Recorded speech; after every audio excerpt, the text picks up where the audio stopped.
11 reasons you give up too many runs as a pitcher. Number 1, you fall behind in the count too much. You should try to get ahead. That should be a huge focus of yours. When you can get ahead 0-1, everything changes. The hitter gets more defensive, their batting averages go down, you get to move towards the corners of the plate, you get to throw your junk more, stuff that's tougher for the hitter to hit. When you fall behind, you set yourself up for having to go back into the middle of the plate, where hitters are going to be more likely to barrel up the ball. So get ahead, be aggressive with the white of the plate early. This is a huge piece in preventing runs. Number 2, you're afraid of contact. This is really common. You don't want to give up hits. So what do? You start to shy away. You start to throw towards the corners too often, where you fall behind too much. No one wants to throw the ball down the middle of the plate. We get it. But you can't be so afraid of contact that you're always nibbling and falling behind. You have to be fearless when it comes to understanding that the ball being put in play against you is a part of being a pitcher. Number 3, you don't make enough quality pitches.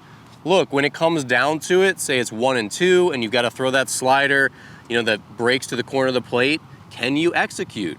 If you need to get that fastball up to try to get that swing and miss when you're 0-2, can you execute and hit your spot? Lots of pitchers, they just don't focus that well when it comes down to it, when they really need to execute and make a big pitch. So if you're giving up too many runs, look inward at yourself. Am I actually focusing hard enough? Am I practicing hard enough? Because when it comes down to it, can I make the big pitch that I need to make to get the out in an important situation? Number 4, you don't hold runners well. Look, you have to be fast to the plate. I've got other videos on this. You've got to be 1.4 seconds or less to home plate.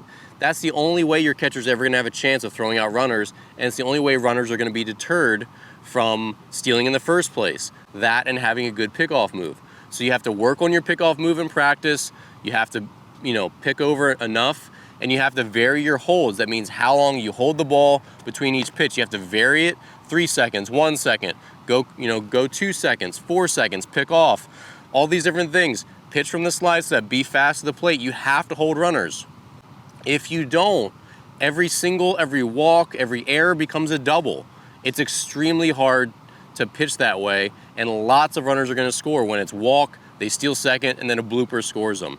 You can't give up cheap runs that way. Number 5, when you get in jams, you start to tense up and you start to pitch afraid. When you have runners on, first and second and third, bases loaded, whatever, when you get in these jam situations, you have to really toughen up. You still have to compete over the middle of the plate. You have to try to get ahead. You have to really bear down and focus. These are the situations that can break a game open.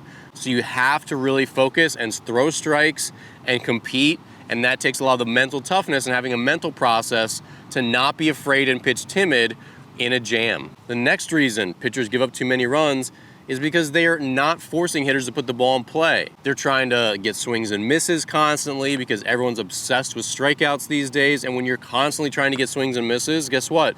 Your focus goes away from letting hitters put the ball in play and swing at bad pitches for them. I want a pitcher to swing at an 0-1 fastball in the outer third. Why? I'm not gonna get a strikeout, but because they're gonna hit it weakly. And now the at-bat is over. I'm probably gonna get an out. I'm gonna get out the majority of the time. And now my pitch count stays down. I can go deep into games as a starting pitcher. That's the mindset you gotta have. You can't try to put everyone away from the very beginning. Next, do you lack an out pitch? So an out pitch is a really nasty off-speed pitch that you throw, or it could be your fastball if you throw really hard, that serves to basically be a strikeout pitch, get you out of a jam. If you've got that nasty wipeout slider or a really great curveball or a really great changeup, when you desperately need a strikeout, that's the pitch that you're gonna go to. Having an out pitch is a really important thing for moving up to different levels.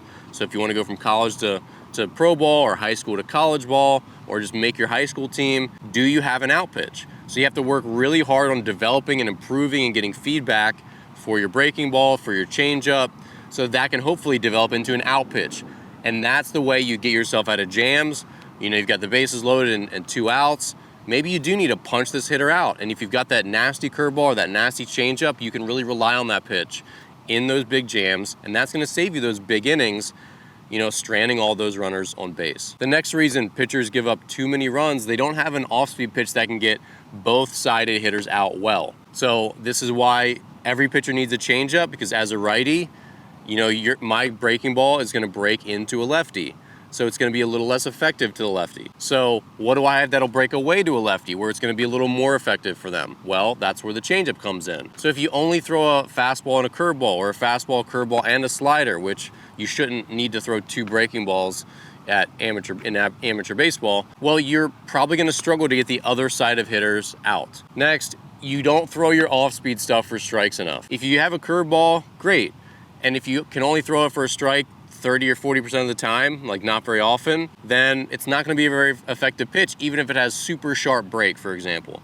And this is because hitters are going to realize that they don't have to swing at it. So unless you can throw stuff for called strikes, they're not going to be a huge factor in your success as a pitcher. So you've got to really practice this stuff, work on it when you're playing catch, throw these breaking balls consistently at a low intensity so you can get the feel for them and throw them in games for strikes. Obviously, I don't recommend pitchers throw breaking balls below age 14, but you should definitely be working on your changeup at that age. Can you throw your changeup for a strike over 50% of the time? If you can do that, then you're going to start to have a lot more success and keep runs down.